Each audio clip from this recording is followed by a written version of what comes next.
Je pense que ça peut être un atout aussi, comme ça peut être un inconvénient, de ne pouvoir dépendre finalement ni d'une chapelle ni de l'autre. Ça dépend de la façon dont il va gérer cet héritage lourd qu'il est en train de porter.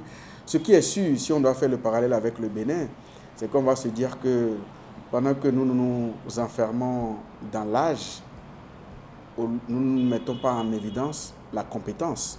Nous avons des leçons à tirer de cela. Alors, la France-Afrique est une vieille histoire, mais qui a la peau dure. Mais en vérité, il ne dépendra pas seulement de la France pour qu'elle ne perdure pas. J'ai envie de dire que la France a intérêt que ça perdure, mais il appartient aux Africains de prendre les dispositions pour que ça ne perdure pas, ou bien, si ça doit perdurer, que ça ne soit pas dans l'unique intérêt de la France. Il faut que ce soit une affaire qui soit gagnant-gagnant des deux côtés. Il faut reconnaître que les chefs d'État français, notamment le président François Hollande, a déjà travaillé dans la démarche de faire évoluer les choses. D'ailleurs, quand on parle de France-Afrique, on parle des réseaux. De toute façon, c'est nous-mêmes Africains qui entretenons ces réseaux. Il appartient à nos dirigeants de faire en sorte que ces réseaux ne soient pas entretenus au désintérêt de l'Afrique et des Africains. Il saurait avoir totale continuité comme il saurait avoir totale rupture. Ce n'est pas possible, sinon ce serait de l'imposture.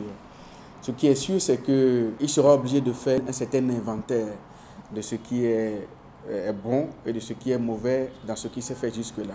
La chance qu'il a, c'est qu'il vient du privé et qu'il n'appartient pas à une classe politique traditionnelle. Et donc, ça peut lui donner les coups de franche pour avoir le regard du privé, le regard de l'homme neuf, le regard du nouveau et peut-être le regard de quelqu'un qui n'est pas totalement imbibé dans les partis politiques.